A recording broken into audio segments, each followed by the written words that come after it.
اعوذ باللہ من الشیطان الرجیم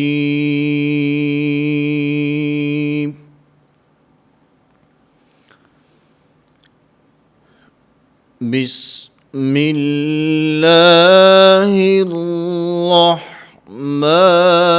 الرحیم۔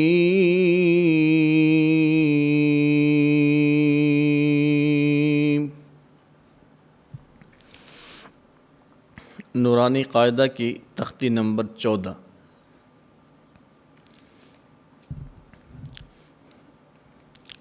اس تختی میں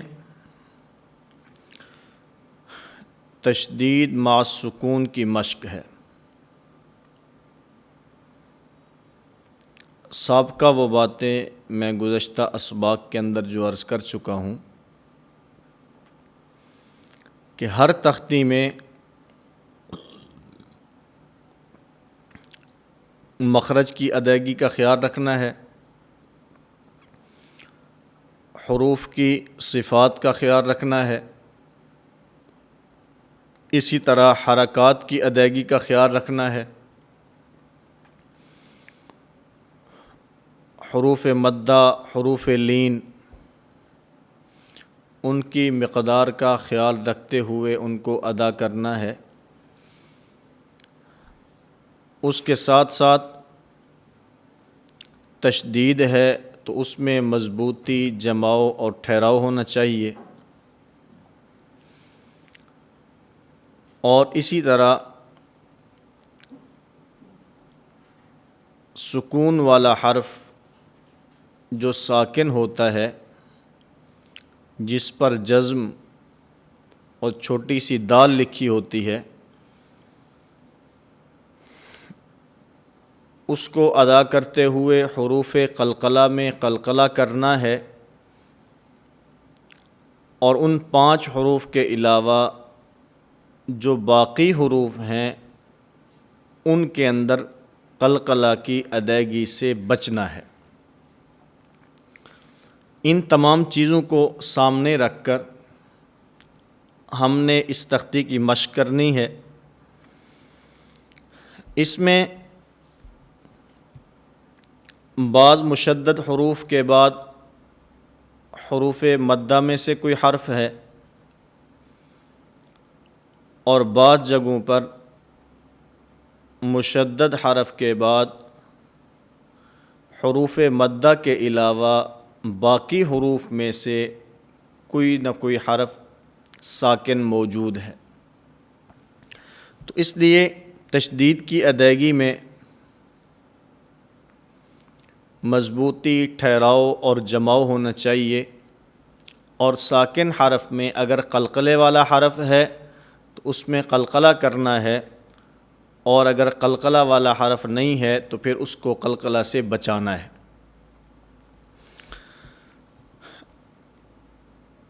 مرو جو پہلا کلمہ ہے، اب اس میں را مشدد ہے، ایک تو اس میں ٹھہراؤ، مضبوطی اور جماؤ ہونا چاہیے، اور اس کے ساتھ ساتھ اس را کو پر اور موٹا پڑھنا ہے، اس لیے کہ کل کے سبق میں یہ بات میں عرض کر چکا ہوں کہ را مشدد ایک حرف کے حکم میں ہوتی ہے، اور موٹا اور باریک ہونے میں اپنی حرکت کے تابع ہوتی ہے۔ اگر اس کے اوپر فتح یا ضمہ ہو، یعنی زبر یا پیش ہوگا تو یہ پر ہوگی، اور اگر کسرہ یعنی اس پر زیر ہو تو پھر اس صورت میں را باریک پڑھی جاتی ہے۔ ربی،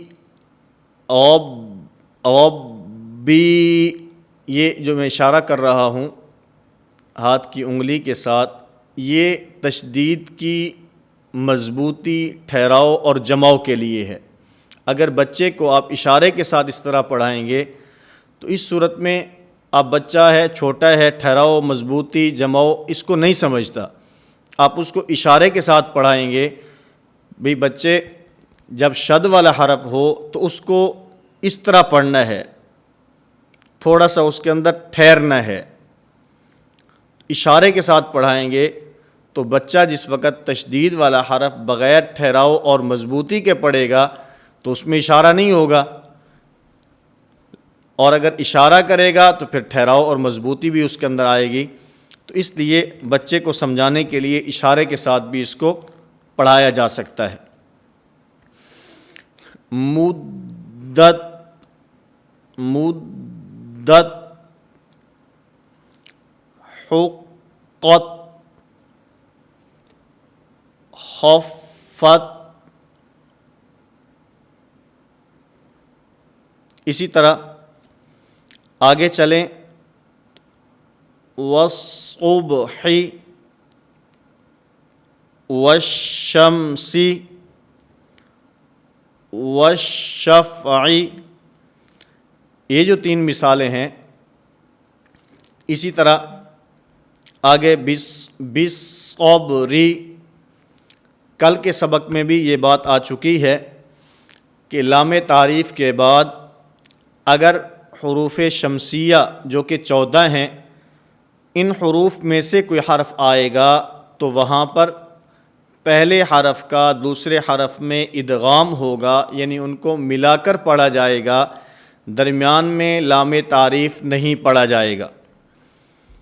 اور اگر لام تعریف کے بعد حروف قمریہ جو کہ 14 ہیں، ان حروف میں سے کوئی حرف آئے گا تو وہاں پر لام تعریف کے ساتھ پڑھا جائے گا، وہاں پہلے حرف کا لام تعریف کے بعد والے حرف میں ادغام نہیں ہوگا، اس کو ملا کر نہیں پڑھا جائے گا. تو یہاں پر بھی دیکھیں تو لام تعریف کے بعد پہلی مثال میں حروف شمسیہ میں سے صاد ہے، دوسری مثال میں لام تعریف کے بعد حروف شمسیہ میں سے شین ہے، تیسری مثال میں بھی لام تعریف کے بعد حروف شمسیہ میں سے شین ہے، اور چوتھی مثال کے اندر لام تعریف کے بعد حروف شمسیہ میں سے صاد ہے. اس لیے بالصبری نہیں بلکہ بالصبری، بالصبری، اس کے اندر با کو صاد کے ساتھ ملا کر پڑھا جائے گا، اس کے اندر لام تعریف کو نہیں پڑھا جائے گا. اسی طرح آگے اور بھی اس کی مثالیں موجود ہیں. بہرحال اس تختی کی مشق میں ہم نے اس بات کو ذہن نشین کر لینا ہے کہ یہاں اصل مشق تو تشدید مع سکون کی ہے. شد والے حرف کو، تشدید والے حرف کو ہم نے ٹھہراؤ، مضبوطی اور جمع کے ساتھ ادا کرنا ہے، اور اس کے ساتھ ساتھ سکون میں حروف قلقلہ میں سے کوئی حرف ہوگا تو وہاں قلقلہ ہوگا، اور اگر قلقلہ میں سے نہیں ہے تو پھر اس کو قلقلہ سے بچانا ہوگا. اور اس کے ساتھ ساتھ باقی وہی باتیں، اس میں مخارج کا خیال رکھیں، اس میں صفات کا خیال رکھیں، اس میں حرکات کی ادائیگی کا خیال رکھیں. ان تمام چیزوں کو ملحوظ خاطر رکھ کر اس تختی کی مشق کریں.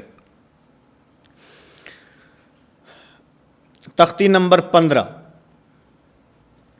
تشدید مع تشدید، یعنی تختی نمبر 14 میں تشدید کے بعد ساکن حرف، تشدید مع سکون اس کی مشق تھی. اور یہاں پر اس تختی میں تختی نمبر 15 کے اندر تشدید مع تشدید، یعنی پہلے حرف پر بھی تشدید اور اس کے ساتھ والے حرف کے اوپر بھی تشدید ہوگی. اور اس کے اندر جب تشدید مع تشدید ہو تو عموماً جو ممکنہ غلطی ہے وہ یہ ہوتی ہے کہ اس کے اندر جو دوسری شد ہے کبھی پہلی شد رہ جاتی ہے، کبھی دوسری شد رہ جاتی ہے. یعنی جب 2 شد والے حروف اکٹھے ہو جائیں اس میں ایک حرف کی شد پڑی جاتی ہے، اور ممکنہ غلطی میں سے غلطی یہ ہے کہ اس کے اندر عموماً ایک شد وہ رہ جاتی ہے. تو اس لیے اس تختی کی مشق کرتے ہوئے ہم نے اس بات کو ذہن نشین کرنا ہے کہ ہم نے اگر 2 شد والے حرف موجود ہیں، ایسے 2 حرف اکٹھے ہیں جن کے اوپر تشدید موجود ہے، ان دونوں کو ادا کرتے ہوئے مضبوطی، جماؤ اور ٹھہراؤ کے ساتھ ادا کرنا ہے۔ ایسا نہ ہو کہ اس میں ایک حرف اس کی تشدید پڑھی جائے اور جو دوسرا حرف ہے اس کی تشدید نہ پڑھی جائے بلکہ وہ رہ جائے۔ اس بات کو ذہن نشین کر لیں، اس کو سامنے رکھ کر ہم نے اس تختی کی مشق کرنی ہے۔ اب اس میں جو پہلا جملہ اور پہلا کلمہ ہے وہ ہے یزکا، یزکا۔ اب اس میں زا کے اوپر بھی شد ہے اور اسی طرح کاف کے اوپر بھی شد ہے، اور عموماً جب دھیان نہ ہو، توجہ نہ ہو تو اس کو یزکا پڑھ دیتے ہیں، یزکا۔ اسی طرح جو اگلا حرف ہے یذکاؤ، یذکاؤ، اس میں یذکرو، یذکرو۔ اب اس میں دونوں آپ دیکھیں تو پہلی تشدید جو پہلے حرف کے اوپر موجود ہے وہ ادا نہیں ہو رہی اور دوسرے حرف کی شد جو ہے وہ پڑھی جا رہی ہے، تو اس لیے اس ممکنہ غلطی کو ذہن نشین فرما لیں۔ اس کو سامنے رکھ کر ہم نے اس تختی کی مشق کرنی ہے۔ جب دو حروف شد والے اکٹھے ہوں تو دونوں کے اندر مضبوطی، ٹھہراؤ اور جماؤ ہونا چاہیے۔ ایسا نہ ہو کہ ایک حرف کی تشدید ادا ہو جائے اور دوسرے حرف کی تشدید رہ جائے۔ اسی طرح جو تیسری مثال ہے اس تختی میں، عمومی طور پر یہ کسی کا نام ہوتا ہے، اور کیونکہ ایک عادت سی بنی ہوتی ہے، لینگویج کی غلطی ہے، عرف عام کے اندر اسی طرح چلتا ہے، اس لیے جب قرآن کریم کی تلاوت ہوتی ہے تو عموماً توجہ نہ ہونے کی وجہ سے، عادت کے پڑھ جانے کی وجہ سے یہاں پر بھی یہ غلطی ہوتی ہے اور یہاں پر یہ شد رہ جاتی ہے۔ مثال کے طور پر جو یہ مثال ہے المدثر، اب کسی کا نام ہے تو ہم کیا کہتے ہیں؟ مدثر، مدثر۔ اسی طرح جو اگلی مثال ہے مزمل، مزمل۔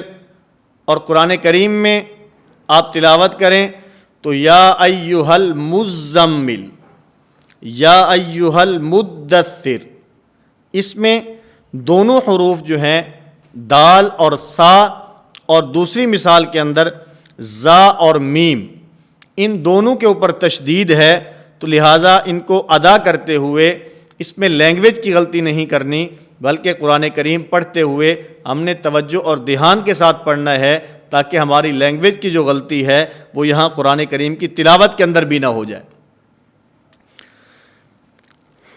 المدثر، المزمل۔ اسی طرح آگے دو جملے ہیں ان الذین الا الذین، اس کے اندر بھی عموماً ایسے ہوتا ہے کہ اس میں جو دوسری شد ہے وہ رہ جاتی ہے۔ جو پہلی چار مثالیں میں نے آپ کی خدمت میں پیش کی، اس کے اندر عموماً پہلی شد رہ جاتی ہے، یزکا، یذکرو، مدثر، مزمل، پہلی شد رہ جاتی ہے، اور اگلی دو مثالوں میں عموماً دوسری شد رہ جاتی ہے، ان الذین الا الذین۔ اب اس میں جو لام کے اوپر شد موجود ہے اس کے اوپر ٹھہراؤ، مضبوطی اور جماؤ نہیں ہوتا، تو اس لیے اس بات کو مد نظر رکھتے ہوئے ہم اس کی مشق کریں کہ دونوں حروف کے اوپر جو شد موجود ہے اس میں پہلی شد کے اندر بھی مضبوطی، جماؤ اور ٹھہراؤ کے ساتھ اس کو ادا کرنا ہے، اور جو دوسری شد ہے اس کے اندر بھی مضبوطی، ٹھہراؤ اور جماؤ ہونا چاہیے۔ ایسا نہ ہو کہ ایک شد ہماری ادا ہو اور دوسری شد کی طرف ہمارا دھیان نہ ہو، جس کی وجہ سے اس کے اندر مضبوطی، ٹھہراؤ اور جماؤ نہ ہو سکے۔ دونوں تشدید والے حرف، دونوں شد والے جو حرف ہیں ان کو خوب ٹھہراؤ، مضبوطی اور جماؤ کے ساتھ ادا کرنا ہے۔ اسی طرح اس تختی کی جو آخری مثال ہے فعال لما یرید، اس میں عین کے اندر صفت توسط پائی جاتی ہے، اور توسط کی جو صفت ہے اس میں شدت کی طرح سختی بھی نہیں ہوتی اور رخوت کی طرح بالکل نرمی بھی نہیں ہوتی۔ اس کو نرم کر کے الف بھی نہیں بنانا اور سخت کر کے حمزہ بھی نہیں بنانا۔ فعال لی، اب یہاں پر یہ حمزہ بن گیا، عین نہیں رہا۔ اس میں صفت شدت کی آ چکی ہے، اس میں توسط ادا نہیں ہو رہا۔ توسط کو ادا کرتے ہوئے کچھ نرمی اور کچھ سختی، کیونکہ شدت میں سختی ہے، رخوت میں نرمی ہے، اور جو توسط ہے یہ درمیان میں ہے۔ کچھ اس میں شدت ہوتی ہے، کچھ اس میں رخوت ہوتی ہے۔ شدت کی وجہ سے اس میں کچھ سختی آتی ہے اور رخوت کی وجہ سے اس میں کچھ نرمی آتی ہے، لہذا اس کو ادا کرتے ہوئے عین کو صحیح اپنے مخرج سے اور صفت توسط کا خیال رکھتے ہوئے ادا کرنا ہے۔ فعال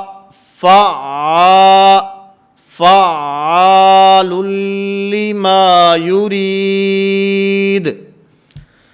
ان تمام باتوں کو سامنے رکھتے ہوئے ہم نے مخرج کی ادائیگی بھی درست کرنی ہے، صفات کا بھی خیال رکھنا ہے، حرکات کی ادائیگی بھی درست کرنی ہے۔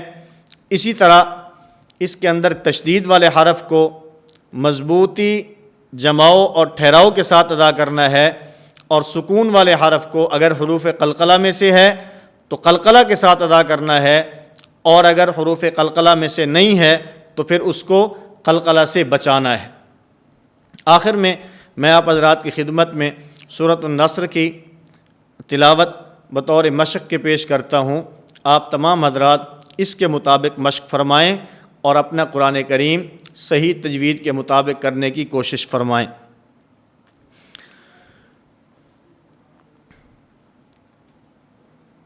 اعوذ باللہ من الشیطان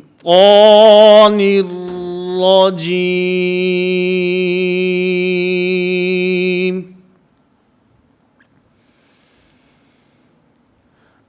بسم اللہ الرحمن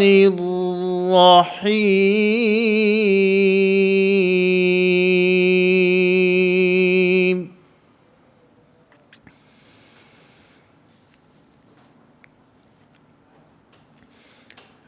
اذا جاء نصر اللہ والفتح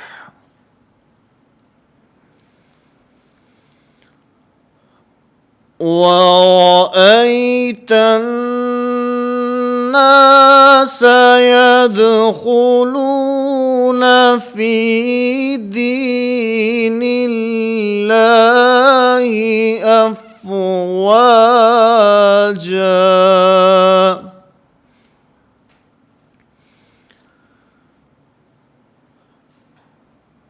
فسبح بحمد ربك واستغفر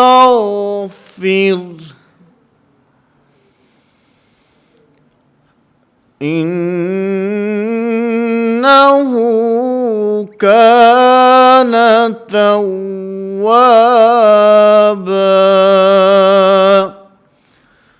صدق اللہ العظیم۔